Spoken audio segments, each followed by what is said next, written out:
vamos lá.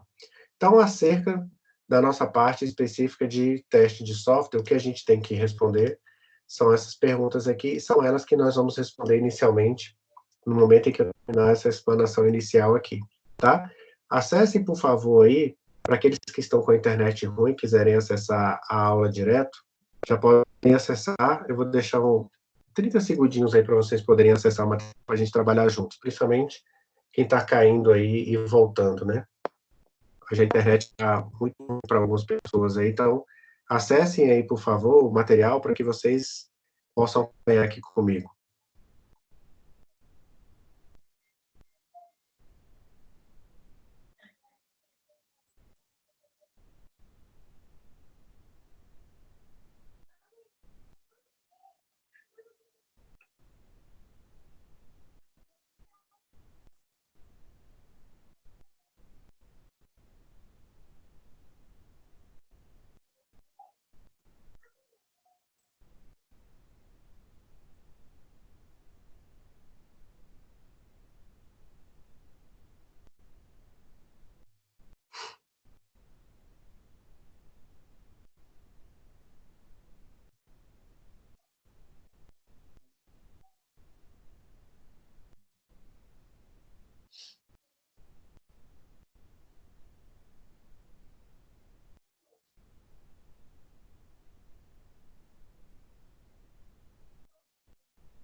Professor, eu já fiz o download da aula, viu? Ah, bacana. Então já vou começar aqui para a gente poder trabalhar melhor, tá bom? Então, uma vez que vocês já fizeram aí, acessem inicialmente aqui essa espiral de teste, tá? Ela está no slide 3 aí, por favor.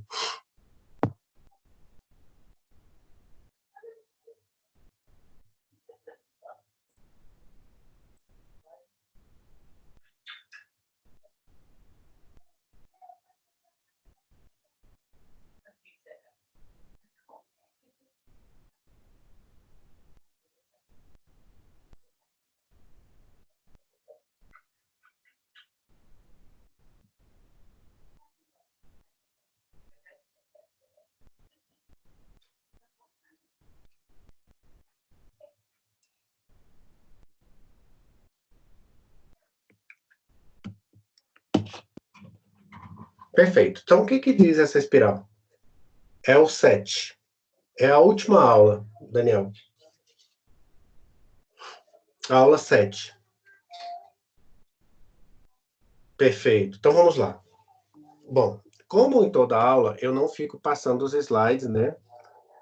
O tempo todo para vocês. Não fico aqui passando cada um dos slides. Eu vou colocar a explanação geral para vocês, e aí vocês vão anotando aquilo que é de mais importante.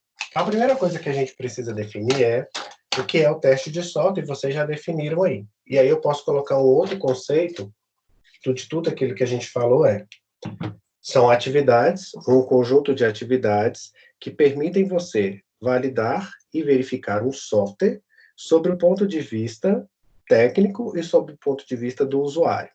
Então, são atividades, um conjunto de técnicas que permitem com que a gente avalie um software sobre o ponto de vista da verificação e sobre o ponto de vista da validação, tá? É isso que é um teste de software. E como é que ele começa, como é que ele pode ser descrito? Então, deixa eu me aumentar aqui, para vocês poderem acompanhar depois melhor no vídeo, tá? Então, tá aí. Então, eu posso resumir o meu teste de software como sendo um conjunto de técnicas e atividades, só que elas não acontecem da mesma forma, elas não são executadas do mesmo jeito, tá? Existem várias formas de se fazer, várias formas de se trabalhar. Então, no momento em que eu determino como é que vão ser as minhas atividades, essas atividades, elas são colocadas sobre um diferente, como é que eu posso dizer? Diferentes formas mesmo, de fato, e diferentes pessoas. Tá? Então, como é que funciona? Eu estou lá desenvolvendo software, né? Vocês vão começar a desenvolver de fato já no terceiro semestre, não é isso? Então, vocês lá no terceiro semestre vão começar a desenvolver de fato. Vocês vão abrir lá o Visual Studio, vão abrir o Eclipse e vão começar a programar. No momento que vocês terminarem de fazer aquela programação, vocês, programadores, vão fazer os testes. Então, vamos imaginar aqui que eu esteja fazendo um software para controle aí de próteses, tá? Eu, desenvolvedor, eu, programador, estou fazendo a parte de cadastro de cliente. E um outro colega que faz parte da minha equipe está fazendo o cadastro de funcionários, de usuários. Em um determinado momento, um terceiro colega vai fazer a parte de login, que é a parte de validação, esqueci a senha e tudo mais. Então, notem, 3 pessoas estão trabalhando no mesmo projeto ao mesmo tempo. É muito, muito comum hoje, principalmente com essas ferramentas colaborativas que a gente tem de desenvolvimento de software, né, principalmente o GitHub. Existem outros, né, mas principalmente a plataforma de GitHub, que permite versionar e compartilhar o código de maneira com que você possa reusá-lo. É muito comum que a gente tenha no desenvolvimento de software muitas pessoas trabalhando, né? Eu falei para vocês no ano passado, eu falei para vocês que no ano passado a gente desenvolveu um software chamado BNMP, né? Ainda sobre a presidência da Carmen Lúcia.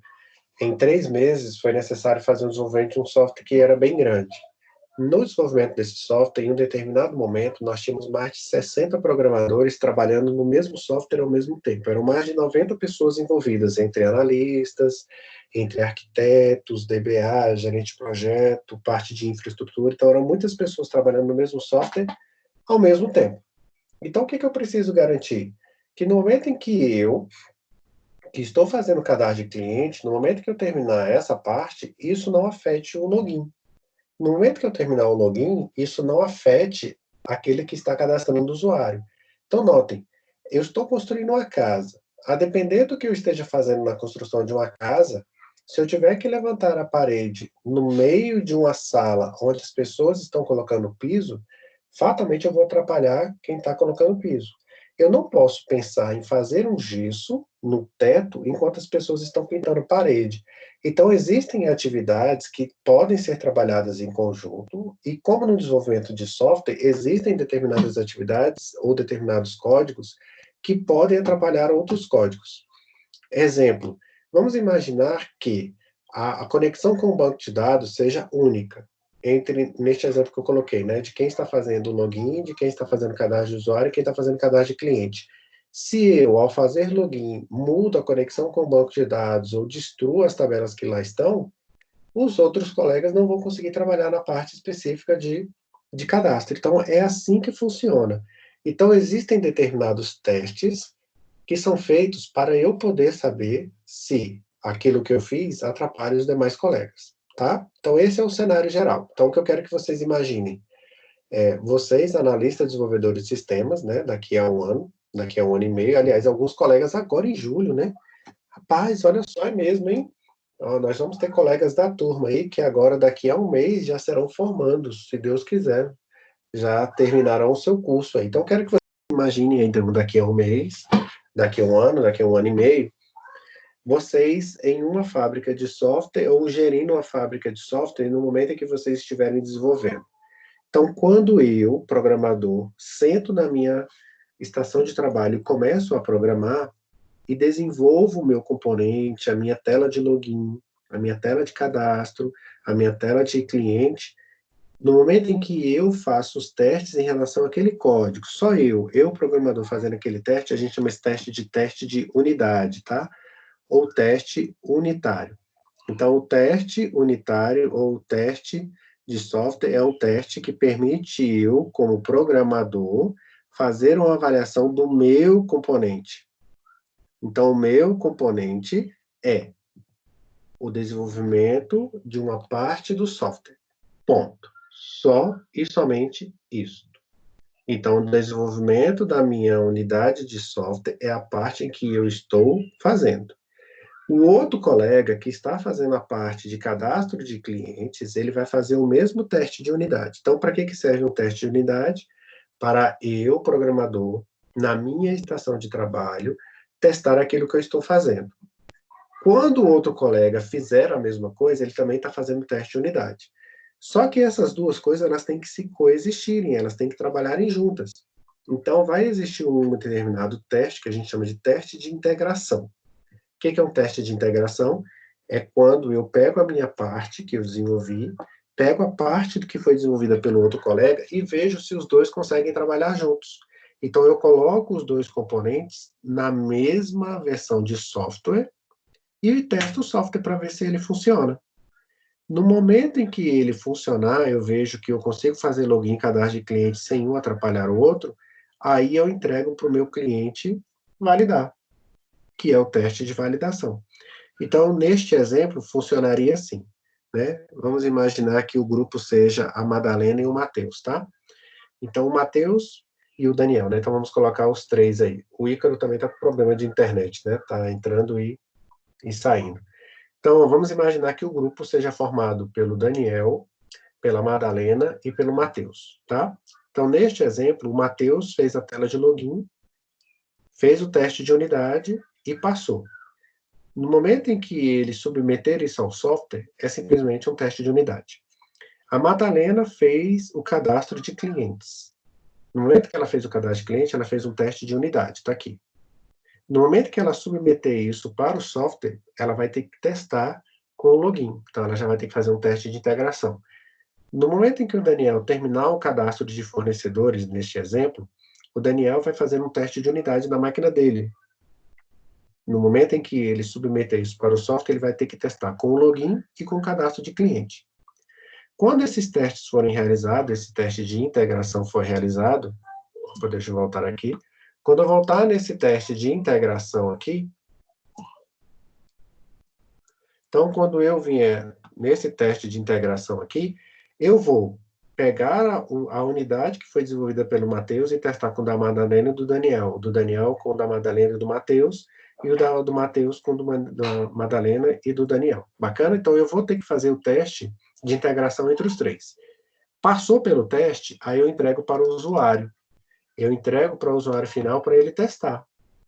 O usuário final vai lá olhar e vai dizer, olha, tá ok, o software está funcionando. E depois, por último, vai vir um teste de sistema, que aí vai ser um teste de segurança, um teste de backup, um teste para saber de resiliência, um teste de performance. Então, os testes de sistema serão feitos depois que o sistema foi validado pelo meu cliente. Então, os testes funcionam assim, de dentro para fora. Ele começa com um teste de unidade, um teste unitário, um teste que é feito por cada componente, e depois que eu fizer esse teste, eu faço as minhas validações e as minhas verificações, tá? Então, dentro do processo de teste, é isso que a gente tem. A gente chama isso de espiral de teste, tá? Então, começa na unidade e termina com a parte de validação de todo o projeto, tá? Esse teste relativo ao meu projeto é o que a gente chama de teste de sistema. Perfeito? Então, dentro da parte específica do projeto em si, nós temos dois grandes conjuntos de teste, tá? O primeiro grande conjunto de teste que a gente tem, que a gente pode chamar é teste de caixa branca e teste de caixa preta. Mas antes de passar para esse cenário, todo mundo entendeu, todo mundo consegue resumir em poucas palavras o que é um teste de unidade, o que é um teste de integração, o que é um teste de validação de sistemas?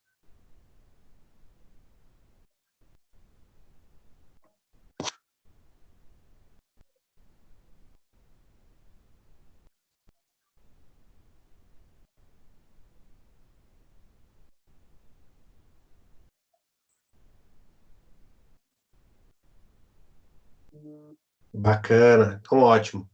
Tá, então todos os testes eu posso resumi-los em dois grandes grupos.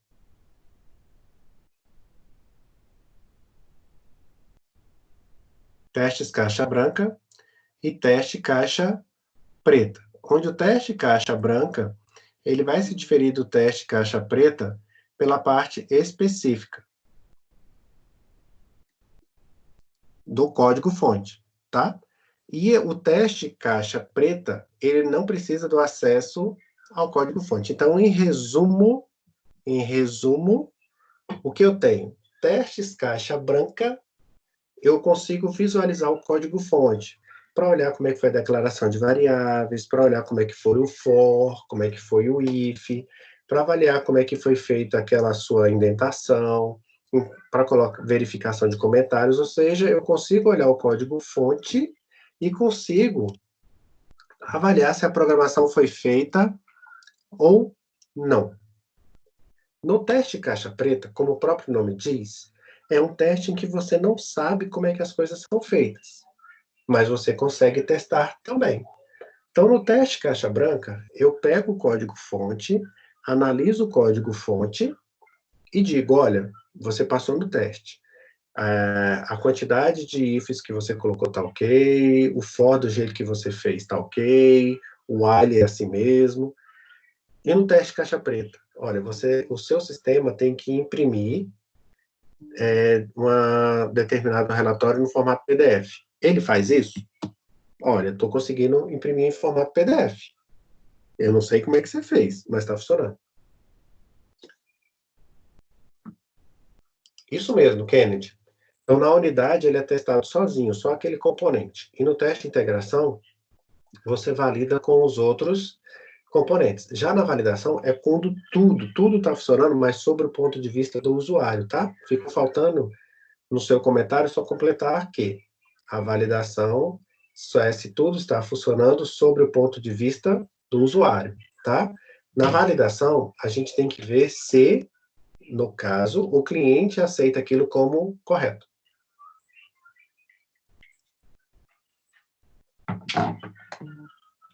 Isso, exatamente. Por quê? Porque no teste de unidade, eu não tenho usuário. Tá? No teste de integração, eu não tenho usuário. Só a partir do teste de validação é que o usuário entra em jogo para saber se aquilo que eu fiz está correto. Né? É o que eu falei para vocês. O engenheiro, ao fazer aquele hotel 5 estrelas no meio do nada, sob o ponto de vista da engenharia, o prédio está perfeito. Mas, sob o ponto de vista do usuário que fez o investimento para construir aquele prédio, é muito ruim, porque como o prédio é inacessível, eu vou ter uma baixa locação. Então, assim, na validação é quando o usuário vai ver, de fato, se aquilo que o sistema entrega é aquilo que ele espera que entregue. Certo? Então, ó, diferencia em comigo. Teste caixa branca. Ficou claro, Kennedy? Senão eu explico novamente.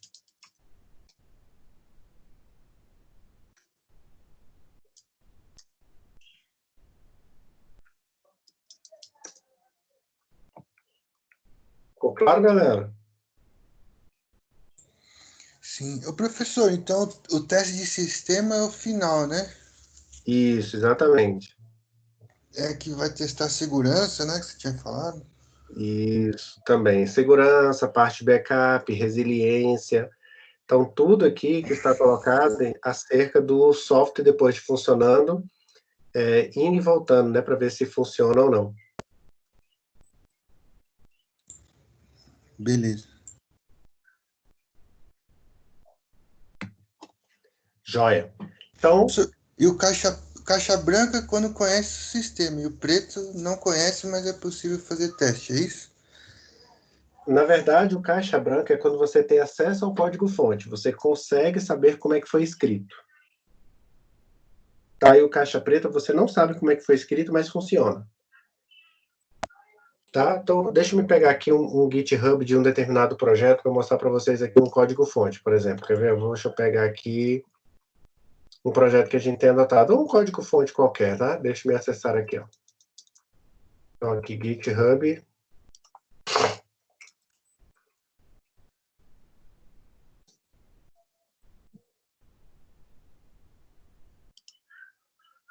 Então, ó, se me pedem para fazer o teste desse software, tá? Então, me pediram para fazer esse teste aqui, e aí eu venho aqui, ó, e acesso ao código-fonte. Então, venho aqui no controller, então aqui personal trainer controle. Então, ó, se me pedem para fazer o teste desse software, eu tenho acesso ao código-fonte, ó. Isso aqui é um teste caixa branca, tá? Eu vou ver como é que você declarou a variável, eu vou ver como é que você fez o if, eu vou ver como é que você fez aqui a parte de inserção dos dados nas variáveis, eu vou ver como é que você chamou os métodos, enfim, eu vou dar uma olhada no sentido geral de o que chama o quê, né? Então, eu venho aqui, ó, vejo como é que são as chamadas dos meus sistemas, do meu PHP, eu pego, por exemplo, um outro PHP e vejo como é que foi feita a realização dele na parte de especificação, enfim, eu vou pegando aqui o código-fonte e vou analisando a forma que foi feito. Então, isso é caixa branca, tá? Então, eu quero saber se eu estou gravando os dados aqui, isso aqui é um sistema de academia, de personal trainer, se estou gravando os dados do personal trainer, parte de serviço. Então, eu tenho acesso ao código-fonte? Caixa branca. Como é que é um teste de caixa preta? Eu venho aqui, por exemplo, na calculadora. Tá? Eu quero saber se essa calculadora aqui está funcionando. Ó, eu não tenho acesso ao código-fonte. Não tenho. Mas eu quero saber se está funcionando. Então, eu pego aqui, por exemplo, 81 raiz quadrada. Olha, funcionou. Então, ó, raiz quadrada de 81 é 9. Ah, eu quero fazer outro teste. Eu pego aqui, ó, 2 elevado ao quadrado. Joia, 2 elevado ao quadrado é 4, tá vendo? Funcionou. Então, no momento em que eu... Quer ver um outro exemplo aqui, ó, 2 elevado a 3. 8. Então, tá funcionando. Mas eu não sei como é que foi feito. Eu não tenho acesso ao código-fonte. Mas mesmo assim eu consigo testar? Bom, mesmo assim eu consigo testar.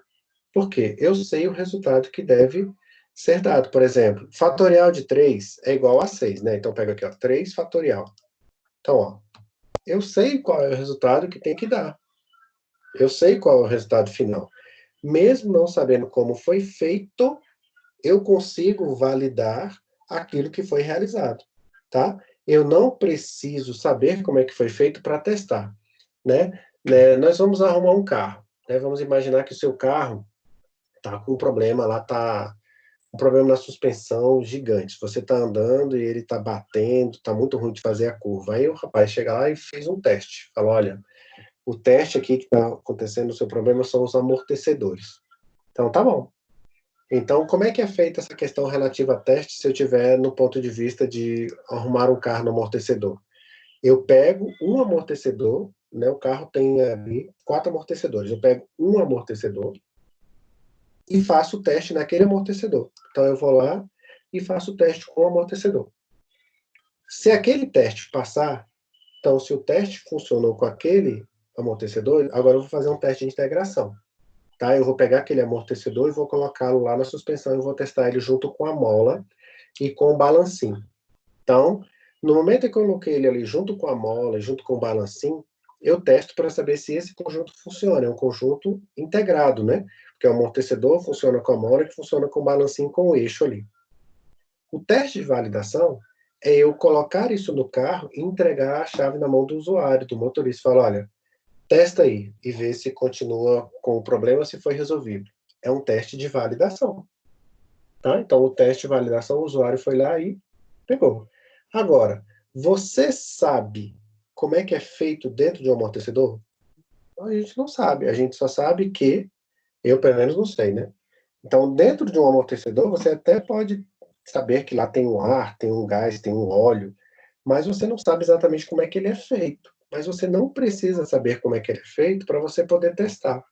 Tá? A mesma coisa funciona no desenvolvimento de um software. Tá? Então, os testes caixa branca, para eles funcionarem, eu preciso ter acesso ao código-fonte. E os testes caixa pretas, eu não preciso ter acesso ao código-fonte.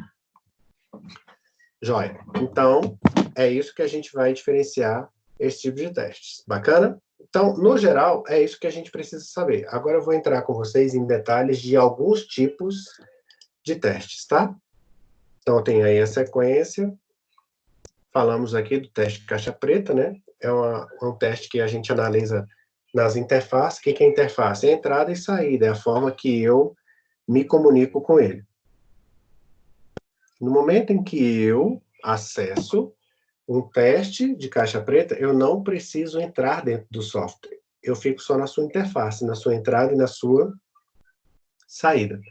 O teste caixa branca, não, tá vendo? Já é um teste que tem caminho lógico, já acesso código-fonte, eu já tenho que ter acesso para eu poder validar. O teste de caminho básico é um teste que a gente faz a partir de todos os caminhos do meu software. Então, é um teste caixa branca, tá?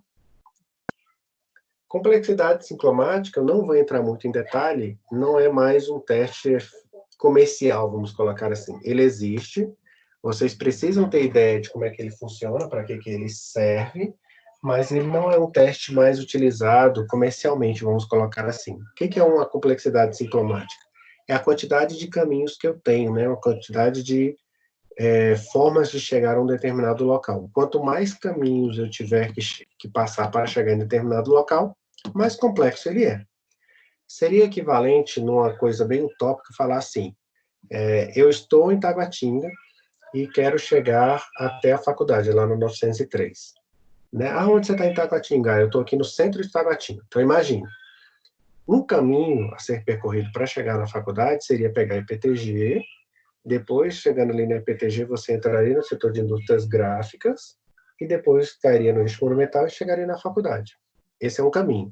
Mas a pessoa pode falar assim, olha, você pode pegar por Sobradinho, de lá você vai por Planaltina, volta, passa pelo Gama, depois do Gama você vem ali pelo aeroporto, Núcleo Bandeirante, cai no eixão e chega na faculdade. Você vai chegar na faculdade do mesmo jeito, só que a complexidade vai ser muito maior, né? O caminho vai ser muito maior.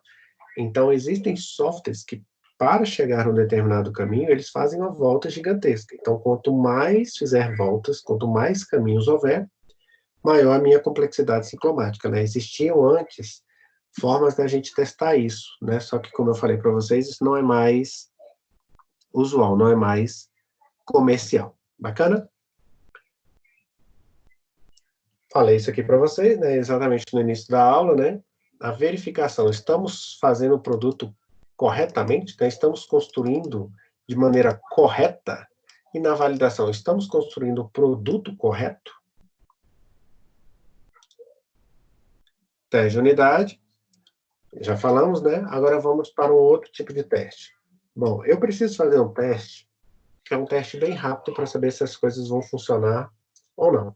Então, imagine o seguinte, né? Estou desenvolvendo o meu sistema, e aí nesse meu sistema, que eu coloquei lá no início, tá? Nesse exemplo, do login, do cadastro do fornecedor e do cliente, vamos imaginar que o Daniel resolveu fazer uma nova conexão com o banco de dados, né? Então, ele quer trabalhar agora com MySQL 8. Então, o que o Daniel faz? Ele constrói uma linha de código, apenas uma linha, e tenta conectar o seu sistema de cadastro de fornecedores com esse MySQL. E escreve lá no PHP assim, conectei. Então, if conexão ok, escreva conectei. If conexão não ok, escreva alguma coisa deu errado. Então, esse tipo de teste é o que a gente chama de teste fumaça. É aquele teste para você avaliar de maneira bem rápida, saber se tem algum defeito, alguma forma de conexão, se eu consigo fazer a continuação dos meus testes. Então, se eu conseguir conectar, então ótimo, então o problema não é na conexão, tá? É semelhante quando a gente vai fazer um teste, por exemplo, a lâmpada queimou, tá? Essas lâmpadas que tem um reator. Aí a lâmpada queimou, simplesmente ela não acende mais. Aí o primeiro teste que você faz é pegar uma outra lâmpada, ou pegar uma chave de teste e ver se tem energia.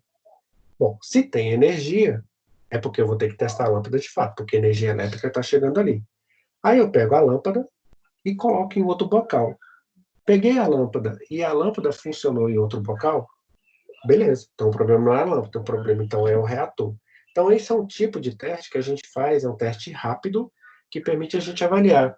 A gente usa muito para questões de interface, conexão com banco de dados, exportação. Por exemplo, eu quero testar um Drive. Eu vou fazer a exportação do meu relatório em formato PDF. Eu não vou construir um relatório nos mínimos detalhes, perfeitinho. Eu mando imprimir qualquer coisa, né? Eu mando imprimir um teste e vejo se ele exporta em PDF. Se exportou aquele lá, bacana. Então eu posso continuar com outros testes, né? De colocar um gráfico, colocar proteção no PDF e assim por diante. Então, o teste fumaça é isso. Ele é um teste simples, um teste rápido, um teste fácil de ser feito, mas ele não é preciso, tá? Porque ele não garante que você tenha total exatidão naquilo que você verificou. Teste de integração nós já falamos, teste de validação também, e aqui vamos entrar em alguns tipos de teste de sistemas, tá? Então, como eu falei para vocês, depois que eu passo pela unidade, pela integração, pela validação, existem os testes de sistemas. O que são os testes de sistemas? São testes em que eu avalio a questão relativa à questão de segurança, de performance, de estresse. Eu faço o meu sistema, né? Esse meu sistema ele tem que ser acessado por 1.000 usuários. Então, a previsão é que ele seja acessado por 1.000 usuários a cada minuto. Então, antes de colocar esse sistema no ar, o que eu tenho que fazer? Eu tenho que testar se ele funciona com 1.000 usuários conectados. Então, eu vou fazer um teste de estresse.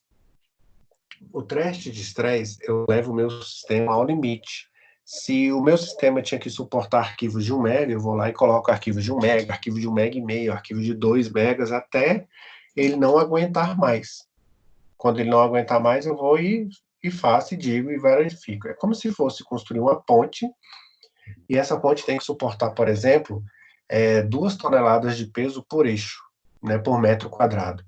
Então, eu vou lá e coloco 500 quilos, depois eu coloco 1 tonelada, depois eu coloco 1,5 toneladas, e coloco 2. No momento que eu coloco 2 e vejo que a ponte começa a rachar, eu vejo qual é o ponto de limite dela. Então, funciona da mesma forma com os sistemas. Então, os testes de sistemas visam trabalhar com a parte específica de recuperação, né? Eu mostrei para vocês, quando a gente estava falando sobre monitoração, né, monitoramento, eu mostrei para vocês a tela lá do sistema, em que vários sistemas, lá onde eu trabalho, tem inúmeros servidores para não deixá-lo cair, né? Para que eu tenha sempre a possibilidade de ter um servidor que receba a resposta. Então, tem sistema lá que tem 9 servidores de aplicação. Como é que eu faço os testes para saber se ele é válido ou não? Eu vou e derrubo um por um. Eu vou e derrubo, dos 9, eu derrubo 1, depois derrubo 2, 3, até deixar um só. E vejo se o sistema ainda continua funcionando. Se ele continuar funcionando, é porque o meu teste de resiliência, né, a forma que eu coloquei, está funcionando. Bacana? Então, no modo em que eu trabalho, na forma em que eu executo, vamos analisar. Bacana?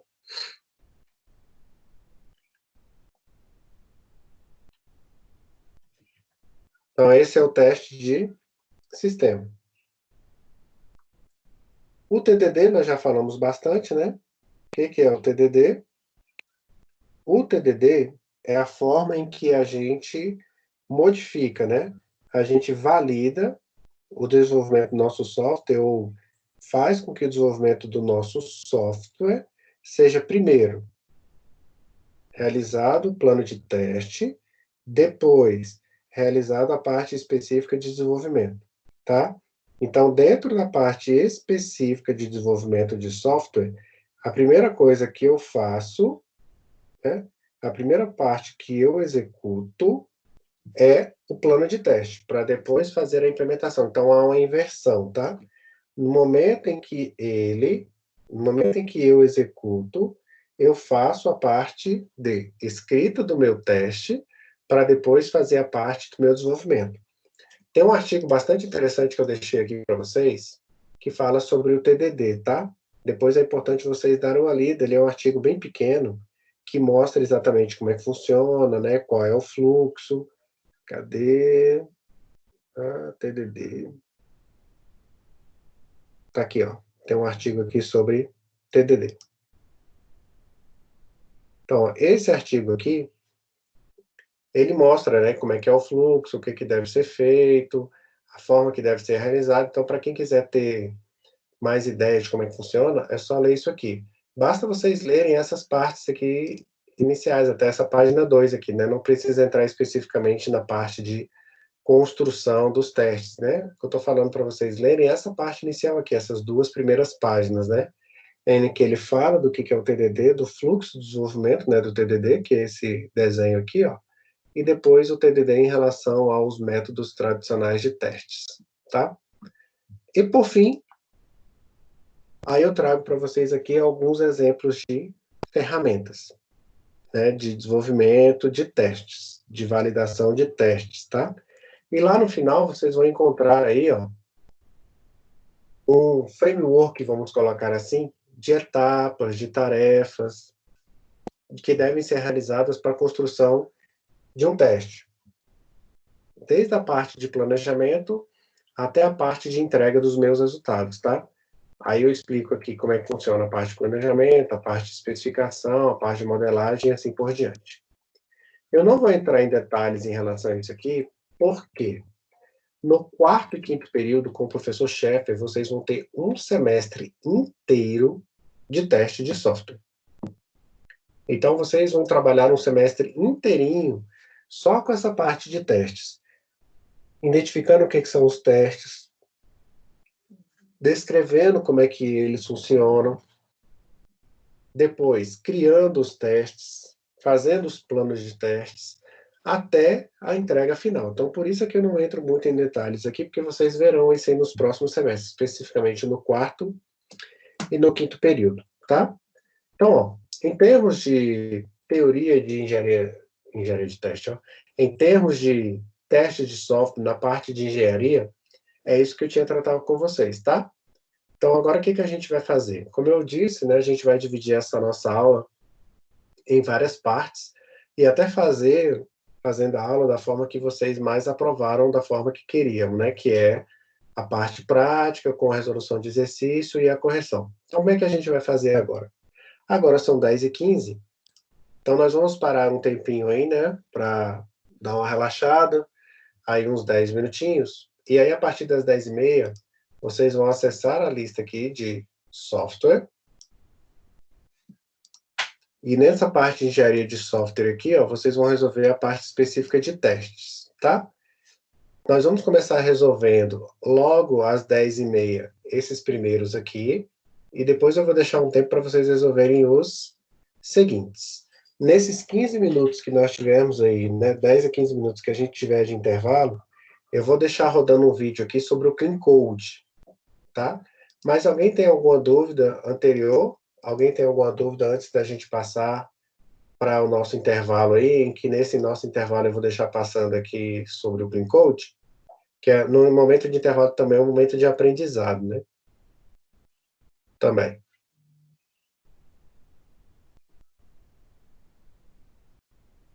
Não? Então, bacana. Então, vamos para o nosso intervalo. Em 10 minutinhos a gente volta.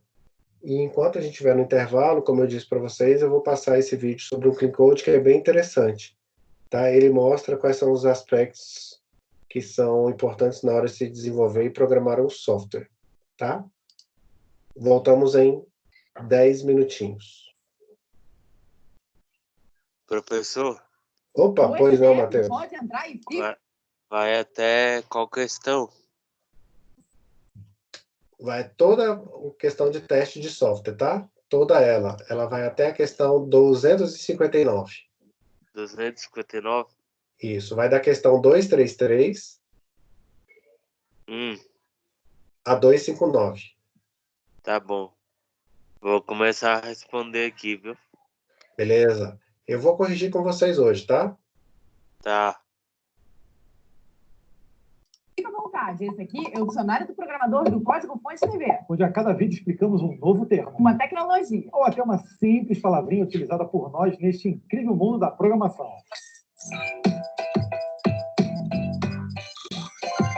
Clean Code. Contextualizando. Clean Code, ou simplesmente código limpo, são técnicas e, por que não dizer, uma filosofia para desenvolvimento de softwares que casa perfeitamente bem com os princípios Agile. Ou seja, é uma parte essencial da formação de um programador. Então, fica ligadinho nesse vídeo até o fim, que vem coisa boa por aí. Se você já ouviu falar de Clean Code e ainda não está muito por dentro do que é, nós vamos explicar. As técnicas do Clean Code apareceram em forma de um livro, que se disseminaram pela comunidade de uma forma praticamente unânime. Então, isso prova que os ensinamentos que encontramos lá realmente têm fundamentos e devem ser seguidos. O livro do Clean Code surgiu em 2008. Portanto, é uma leitura relativamente atual, com conceitos poderosos que todos, eu disse todos, devem ler se quiserem se tornar programadores com P maiúsculo. Sim, nós não estamos sendo sarcásticos. Entender aí os conceitos do Clean Code é o que todo bom programador deveria fazer lá no início da sua carreira. O livro foi escrito por Robert Cecil Martin, também conhecido na comunidade simplesmente por Uncle Bob. Para entendermos o que o Clean Code nos traz de novidade, temos que conhecer um pouquinho mais aí do Uncle Bob. Pessoal, o tio Bob atua na área de desenvolvimento desde 1970 e é um dos profissionais por trás do Manifesto Ágil lançado lá em 2001. Ele conseguiu, de alguma forma, após seus anos de experiência, perceber que o gargalo principal no desenvolvimento de software está justamente na manutenção. Ou seja, um código que funciona, mas que está mal escrito desde a sua primeira versão, gera prejuízos enormes. Isso, galera, é um fato e não machismo. Só para vocês terem uma noção, você sabia que a proporção média de leitura e escrita de código de fonte é de 10:1? Ou seja, as pessoas perdem 10 vezes mais tempo tentando entender os códigos existentes do que efetivamente escrevendo os novos códigos. Não é assustador? Só por essa informação já conseguimos perceber que, muito além de uma boa arquitetura e boas práticas computacionais, o código-fonte, aquilo que faz o computador executar nossos comandos, precisa de princípios e é justamente isso que o Clean Code nos faz. Um dos principais erros que nós programadores cometemos é o de acreditar que uma vez que um código esteja pronto e funcionando, ele já está finalizado e jamais precisará de revisão. Nós somos muito tolinhos. Um sistema nunca estará completamente finalizado. Sempre vai haver alguma necessidade de atualizações e novas funcionalidades. E tem outra coisa, um código, querendo ou não, envelhece e pode se tornar obsoleto. Essa é a mais pura realidade. Tentar ignorar isso é o mesmo que ignorar que você nasceu com uma música. Aí, nesse tendão de Aquiles do desenvolvimento de software, que o Clean Code cabe como uma luta. A ideia por trás dos princípios é tornar o desenvolvimento e a manutenção cada vez mais simples. Um código sendo remendado por muito tempo torna-se impossível de manter, fazendo com que tenha que começar o trabalho muitas vezes do zero, literalmente. Então, pessoal, no fim das contas, estamos falando aqui de grana também. O código limpo evita gastos desnecessários com manutenção e torna o software preparado para novas atualizações e melhorias. Agora, fiquem tranquilos que os princípios do Clean Code são bem práticos de implementar. Alguns são tão simples que você já vai poder começar a utilizar agora mesmo. Já outros, você vai precisar de uma mudança interna na forma de pensar. É algo até meio filosófico. Então, CDF, sem delongas, vamos enumerar aqui os princípios mais importantes do Clean Code e de como essas práticas te ajudarão a ser um programador muito melhor. E a primeira delas diz respeito à definição de nomes. Pode ser de variáveis, funções, parâmetros, classes ou métodos. Essa definição é essencial para um bom entendimento de um código, seja seu ou de outro desenvolvedor, não é verdade? Então, na hora de definir os nomes, temos que pensar em duas coisas. Número 1, o nome precisa passar uma ideia central, sem dar voltas. É preciso ir direto no ponto. E número 2, não tenha medo de nomes grandes. Se sua função ou parâmetro, por exemplo, precisa ter um nome grande para demonstrar o que ela realmente representa, que seja, coloca um nome grande então. O que está em jogo aqui é a compreensão do que aquilo representa na hora que alguém bater o olho no código. E uma dica legal que acabou virando padrão é a de utilizar métodos e funções como verbos e para as classes e objetos utilizar os substantivos. Quer um exemplo? Por uma classe, por exemplo, chamada caneta, você tem um método chamado escrever. O dicionário do programador é uma parceria com a HostGator. Uma das maiores e melhores empresas de host do mundo. Então, faça como nós. Mantenha seu site sempre no ar pelo melhor custo-benefício. Acesse aí, hostgator.com.br. Ou melhor ainda, use o nosso link e o cupom especial aqui na descrição deste vídeo que está com 50% de desconto. Ah, e tem mais um recado. A HostGator está com vagas abertas. Então, se você está buscando uma oportunidade, acesse o link aqui também, que está na descrição. O próximo da nossa lista entra para o campo filosófico que tínhamos comentado, mas que tudo tem a ver com o trabalho que fazemos. Estou falando da regra do escoteiro. Há um princípio que diz que uma vez que você saia da área onde você está acampando, você deve deixá-la mais limpa do que quando a encontrou. Então, trazendo isso para o nosso mundo, o ensinamento fica simples. Deixe o seu código mais limpo do que estava antes de você mexer nele. Mas precisamos alertar que também não há necessidade de refatorar o código do início ao fim. Pois isso poderia levar uma tarefa pequena a tomar muito mais tempo que o necessário. Isso mesmo, modificar aí o nome de uma variável ou até de um método já é uma boa contribuição. Ou até quebrar aquela função gigante em funções menores. São essas pequenas mudanças que melhoram muito o entendimento do sistema. É claro que temos que ter noção de que realizar essas mudanças interferem diretamente na lógica da aplicação. Então, para fazer isso, é preciso ter certeza que as mudanças não vão quebrar o sistema. Por isso que realizar aqueles testes é uma ótima forma de garantir essa integridade. E se o seu sistema não tem testes, o primeiro passo, então, a se seguir antes de modificar é criar algum deles. Dessa forma, realizar mudanças no código passa a ser algo bem mais simples. O próximo princípio também é bem fácil de entender. Se você já assistiu o nosso vídeo falando sobre Scrum, qualidade aí, você percebeu que lá não existem tarefas, e sim histórias. Justamente porque nós, seres humanos, nos acostumamos a pensar em forma de narrativa. Exato, como o nosso código funciona igualzinho. O código também é uma história. Então, nós, os programadores, somos os autores dessa história. E devemos ter a preocupação em como contar essa história. O que queremos dizer é que a forma como estruturamos nosso código nos ajuda a contar essa história de forma clara, simples e, principalmente, pequena. E é por isso mesmo que existem duas regrinhas para criar essa narrativa via código. A primeira regra diz que as funções precisam ser pequenas. E a segunda regra é mais simples. Elas têm que ser ainda menores. A moral disso tudo é que as funções devem executar apenas uma tarefa e, dessa forma, cumprir o seu papel de maneira mais simples possível. A ideia é que um método possa ser reutilizado diversas vezes dentro do código, facilitando a manutenção no longo prazo. Perfeito. Nessa tarefa, o paradigma de programação orientada a objetos acaba ajudando também, pois com ele é possível herdar e fazer sobrecarga de métodos. O próximo princípio acaba complementando muito o que acabamos de dizer. Estamos falando do DRY, que quer dizer Don't Repeat Yourself, ou seja, não repita a si mesmo. Essa expressão foi descrita a primeira vez em um livro chamado The Pragmatic Programmer e se aplica totalmente em várias áreas de desenvolvimento, como banco de dados, testes, documentação e principalmente na codificação. O princípio é simples. O DRY diz que cada pedaço de conhecimento de um sistema deve ter uma representação única, totalmente livre de ambiguidades. Ou seja, não pode existir duas partes de um sistema que realiza a mesma função. E a melhor forma de se viabilizar isso é aplicar a técnica de responsabilidade única de autoridade. Para cada função ou método, é necessário abstrair em novos métodos. A grande lição por trás do DRY é que uma vez que o pedaço de código precise ser modificado, ele será feito de forma previsível e uniforme. O próximo princípio diz respeito aos comentários nos códigos. E esse é algo que ainda gera muita dúvida e discussão. Aquele que os comentários nunca devem ser feitos. São aqueles que levam a dica a ferro e fogo. Já nós concordamos que eles ainda são necessários, mas que um código bem escrito é muito melhor que um comentário. Uncle Bob diz que os comentários mentem.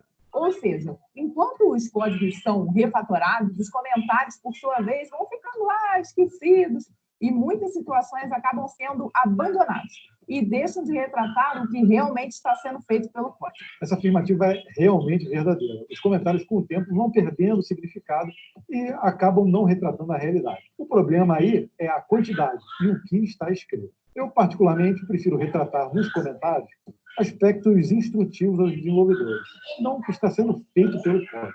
Deixe que o próprio código diga por si só o que ele está fazendo. Ok? Nesse aspecto instrutivo, eu costumo utilizar os comentários mais como um divisor de blocos, fazendo comentários extremamente pequenininhos, mas que ajudem no entendimento geral. Nada muito específico. A regra, então, é que se for comentar, que seja somente o necessário, que seja revisado juntamente com o código que o acompanha. Afinal, como já falamos, nosso código é uma história. Não é verdade? A próxima prática do Clean Code é de extrema importância, pois diz como devemos tratar nossos erros no código. Tem uma frase muito boa do Michael Feathers, autor muito conhecido na área de desenvolvimento, principalmente em código legado, que diz que, em suma, as coisas podem dar errado e, quando isso ocorre, nós, como programadores, somos responsáveis por garantir que nosso código faz o que precisa. Ele está certíssimo. A forma como tratamos nossos erros nos diz muito sobre como somos caprichosos com o nosso código. Saber tratar de forma correta as exceções é um grande passo para um programador em desenvolvimento. Na prática, é saber tratar bem os exceptions e os blocos try-catch do seu código. Essa dica diz respeito que os blocos try-catch devem capturar as exceções de forma global. Ou seja, os métodos já possuem suas funções específicas e não há necessidade de tratamento de erros por lá. Outra dica interessante diz respeito a evitar a geração de exceções no código.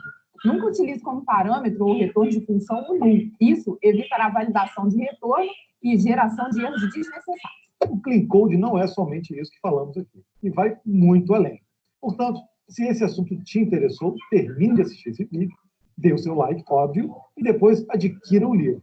Beleza?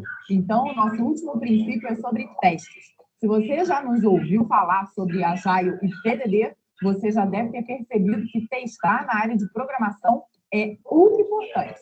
Por isso mesmo, o Clean Code tem um bloco, um pedaço dele separado só para essa área. Afinal de contas, um código só é considerado realmente limpo uma vez que for validado através de testes. Mas, mesmo os testes também precisam ser limpos. Por isso mesmo, os testes devem utilizar algumas regrinhas conhecidas como FIRST. Fast, Independent, Repeatable, Self-Validation e Timely. Explicaremos rapidamente o FAST, que diz que os testes devem ser rápidos para que possam ser realizados diversas vezes e a todo momento. O Independent diz sobre independência, justamente para que um teste não cause efeito cascata quando há uma falha, que dificulta deveras a análise dos problemas. O Repeatable é sobre a possibilidade de se repetir o teste diversas vezes em ambientes diferentes. O Self-Validation, ou autovalidação, diz que os testes bem escritos retornam respostas true ou false, justamente para que a falha não seja subjetiva. E, finalmente, o Timely, ou, para quem não entendeu este nosso inglês perfeito, a pontualidade, que é uma regrinha difícil, mas importante de ser cumprida, onde cada teste deve ser escrito antes do código, propriamente dito. Isso acaba ajudando o código a não ficar complexo demais para ser testado. O que dá para levar de lição disso tudo é que o Clean Code veio para ficar justamente porque os princípios são verdadeiros e soluciona com primor os problemas que grande parte dos projetos do sistema enfrentam. A manutenção. Como diria Michael Feathers, um código limpo sempre parece que foi escrito por alguém que se importar. Sabemos que nossa contribuição no Clean Code nesse vídeo é pequena, mas a ideia aqui é acender a chama para que vocês, do outro lado, tenham uma noção do quão importante é ter esses princípios em mente. E aí, vamos estudar e fazer um código limpo? E aí, você gostou? Assista outros episódios aqui na nossa playlist ou aí na descrição desse vídeo. Aproveita que o vídeo está terminando e clique aí no curtir e comente o que você achou. Compartilhe esse episódio com seus amigos programadores. Não deixe de se inscrever aqui no canal e vire um CDF você também. E aproveita e siga a gente lá no Instagram também, no @códigos.tv. E aí você consegue ver um pouquinho dos bastidores do canal. Até a próxima. Tchau, tchau. Tchau! Então, bacana, galera, o que eu falei para vocês, né? Momento de intervalo também é momento de aprendizado. Vamos voltar lá na nossa lista de exercícios. Vamos descrever aqui, vamos resolver. Eu vou resolver com vocês esses 7 primeiros aqui, né? Na verdade, 8 primeiros. E aí, depois, eu vou deixar um tempo para vocês poderem resolver. O restante eu faço a correção, tá bom? Então, vamos lá? Todo mundo aí?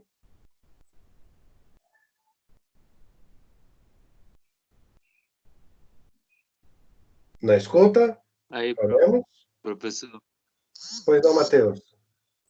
aí quando tu for corrigindo, aí tu pode falar pra mim pausadamente, Posso sim. tá? Vou falar de maneira bem devagar para vocês poderem anotar aí, tá bom?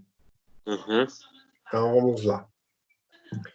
Bom, então a primeira coisa, o primeiro que a gente tem aí é o que a gente discorreu no início da nossa aula, né? O que vem a ser um teste de software. Então, um teste de software nada mais é do que um conjunto de atividades, né, que permitem com que a gente valide a especificação de um software, né? Quer seja sob o ponto de vista técnico, quer seja sob o ponto de vista de usabilidade, né, de validação.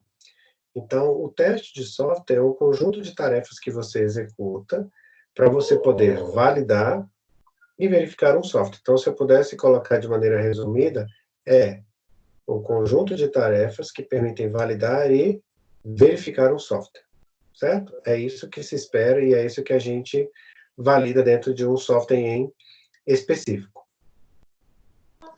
Aí, professor, Pois não. tem como repetir, por favor? Tem.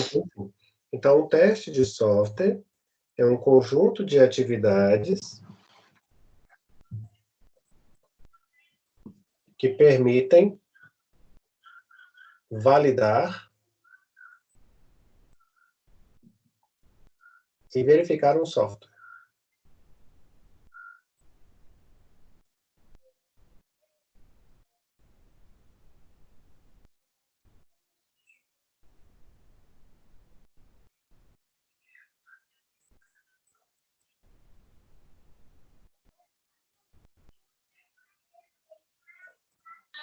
Lembrando, Beleza. validar Eu botei assim, ó. do usuário, né? Aham. E o verificar do ponto de vista técnico, daquilo que foi feito, daquilo que foi realizado. Tá. Eu botei assim, ó. O teste de software é um conjunto de atividades que permite verificar um software. Sendo que esse verificar também tem a questão de validar, né? Aham. Tá, são as duas coisas aí. Tá. Tá, qual é o objetivo de um teste? 2, 3.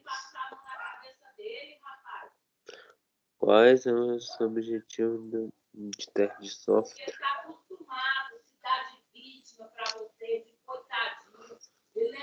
Para ver se o teste está prestando ou não. Para saber se o software, né? Para saber se o software atende ou não aquilo que foi colocado, né? Uhum. Aquilo que Aí ele foi definido. como que eu posso colocar? O objetivo do teste é fazer um software melhor. O objetivo do teste É entregar um software correto.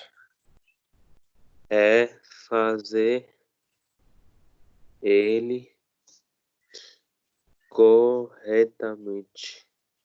Isso, entregar um software correto. Uhum. Bacana. Qual a diferença entre verificação e validação? Verificação e validação.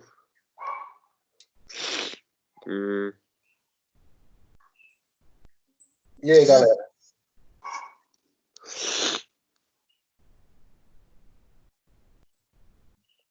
Perfeito, Kennedy, é isso aí. A validação é feita pelo cliente, né, sobre o ponto de vista, eu entreguei o software correto? E a verificação é do ponto de vista do programador, né? Eu fiz corretamente? Em que fase o Scrum em que fase do Scrum devem ser realizados os testes de software? Então, bacana. Eu vou pegar aqui a nossa tela, nossa figura, né, que temos aqui na nossa página inicial da disciplina de engenharia de software para explicar isso aqui. Então, esse aqui é o Scrum, né? Essa figura aqui representa o Scrum. Em que parte vocês acham que o teste se encontra? Ele fica na parte do Product Backlog, no momento em que eu estou definindo aquele que vai ser o meu software. Ele fica na parte de planejamento. Ele fica na parte de implementação do produto ou quando o software já está pronto?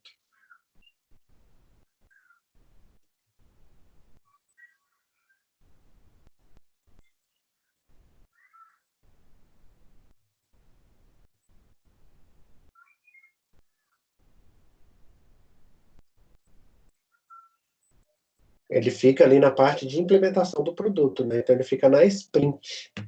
Então a resposta para essa pergunta aqui é na sprint, tá?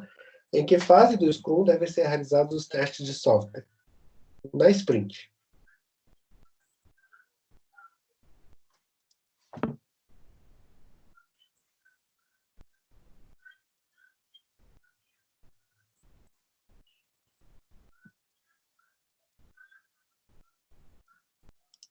(237) e 238. Bom, as duas perguntas aqui, apesar de tratarem sobre documentos diferentes, ela vai ter a mesma resposta, praticamente a mesma resposta.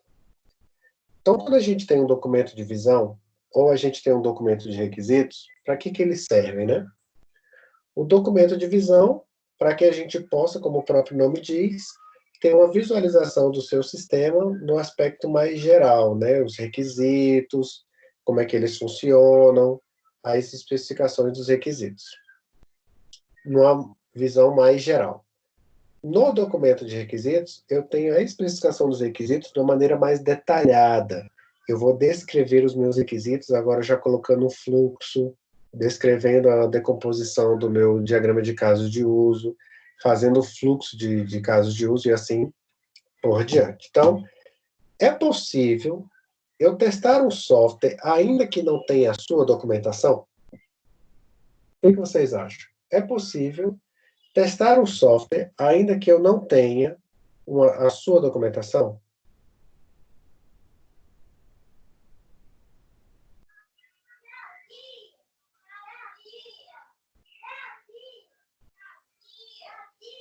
Professor, possível é, eu não sei se é o correto, né? É exatamente isso. A gente consegue, a gente faz, apesar de não ser o correto. É igual você... Posso construir uma casa sem planta? Posso. Posso validar a construção de uma casa ainda que não tenha planta? Posso também. Não é o ideal, tá? Então, o que se espera é que você tenha um documento de visão ou um documento de requisitos para poder fazer um batimento, né? Uma validação, um deparo, um checklist daquilo que você tem para daquilo que você esperava em termos de documentação. Mas que você não tem, é possível também fazer o teste. Agora, que teste que é possível fazer especificamente? Os testes de caixa preta, tá? Por quê? Porque eu não preciso adentrar no código-fonte e também não preciso saber quais são os requisitos. Eu coloco o resultado, coloco e vejo se aquele resultado saiu ou não da forma esperada. 239. Bom, aqui no 239, a gente vai discorrer as características específicas, né, de cada um dos testes. Então, vamos a elas. Lembrando que esses testes aqui, eles fazem parte da nossa espiral de teste, tá? Que é essa espiral aqui, ó. Que é uma forma didática da gente visualizar como é que os testes eles vão sendo alcançados e resolvidos à medida que o software é desenvolvido, tá? Então, vamos lá. O teste de unidade, que é esse aqui, ó. Então, o teste de unidade é feito em cima de um componente, de uma parte do meu software, que permite eu avaliar se aquilo que eu desenvolvi, é geralmente feito pelo programador, né? Quando ele está desenvolvendo o software, para ele analisar se aquele componente está funcionando ou não. Então, ele analisa apenas a parte em que ele desenvolveu, apenas a sua parte. Teste caixa branca. O teste caixa branca é aquele teste onde eu tenho acesso ao código-fonte e consigo avaliar os caminhos lógicos. Eu consigo avaliar como é que ele foi desenvolvido. Eu consigo visualizar a sua programação. No teste caixa branca, eu analiso... Aliás, no teste caixa preta, eu analiso não o código-fonte, mas os resultados esperados pelo meu software. Então, é um teste que a gente faz de interface, né? Aquilo que me entrega com o resultado que eu espero. É só vocês lembrarem da calculadora.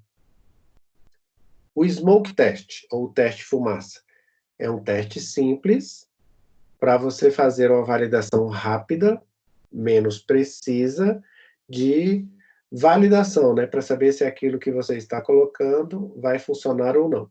Requer outros testes, mas é um teste bastante utilizado quando você quer verificar de maneira rápida. O teste de integração é um teste que é feito com um ou mais componentes em relação aos demais componentes já desenvolvidos. Então, eu fiz um teste de unidade. O outro colega fez outro teste de unidade. Nós vamos colocar agora as duas funcionalidades para trabalhar no mesmo software. Então, eu preciso fazer um teste de integração, para saber se aquilo que eu fiz funciona com o requisito, com a funcionalidade desenvolvida pelo outro colega. O teste de aceitação é um teste que é de usuário, onde você, usuário, vai dar um de acordo, um aceito, um entregue. É como se fosse um recibo. É um teste de validação em que você diz, olha, o software que foi feito, o software que foi desenvolvido está de acordo com aquilo que eu esperava. O teste de estresse é um teste que você coloca o seu sistema no limite para saber se ele suporta carga, para saber se ele suporta a quantidade de acessos requerida, para saber se ele suporta o nível de exigência que o software vai precisar ter. E o teste de conformidade é para saber se aquele software está de acordo com as leis que regem aquele tipo de negócio. Então, por exemplo, eu vou desenvolver um software para venda de passagens aéreas. Existe uma prerrogativa de venda de passagens aéreas que valem para todas as empresas, quer seja a Gol, a Avianca, a Azul, que é determinada pela ANAC.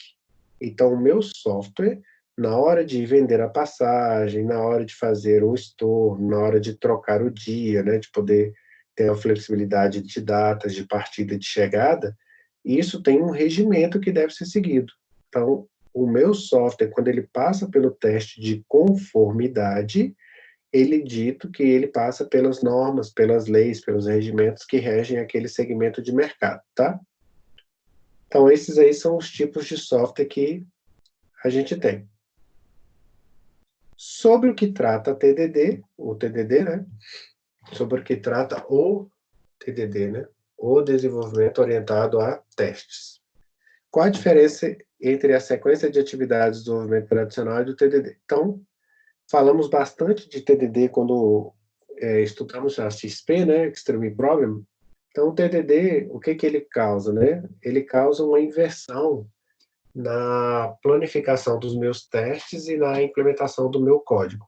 Então, primeiro eu faço os testes para depois eu fazer a minha codificação. E é isso que difere. Então, no desenvolvimento orientado a testes, o foco é exatamente os testes, né? Então, eu primeiro construo a minha base de teste para depois fazer a minha programação. O TDD prioriza a especificação ou a validação? O que vocês acham? O TDD, na hora que eu estou trabalhando com ele prioriza a especificação ou a validação?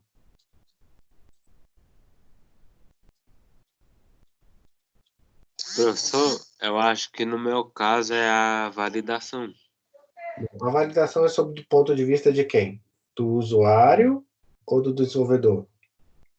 Do desenvolvedor. A validação não, a validação é do ponto de vista do usuário.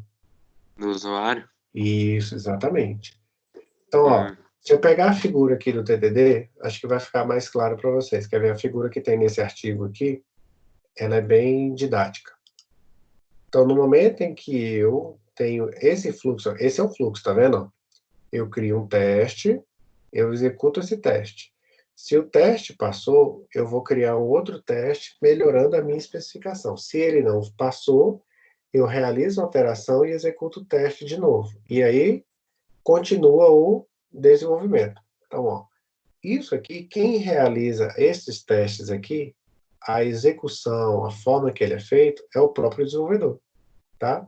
Então, o teste aqui é feito pelo próprio desenvolvedor. Então, neste caso, né, o TDD prioriza a especificação da forma em que eu trabalho, da forma que eu desenvolvo, tá? Por conta da forma em que os testes são realizados, tá? No caso ali, os testes são realizados pelo próprio desenvolvedor. Bacana? Bom, para dar um maior dinamismo na aula, né, para vocês não dormirem aí desse lado aí, agora são 10h48. Quando for às 11h30, pode ser, né? Acho mais ou menos às 11h15, entre 11h15 e 11h20, eu volto com vocês para resolver o restante da lista. O que eu preciso? Que vocês marquem a resposta e me digam por que não é a outra letra. Então, neste caso aqui, vamos imaginar que a resposta dessa questão seja a letra A. Por que não é a letra B, nem a C, nem a D, nem a E? E nas questões que são erradas, dizer qual é o correto.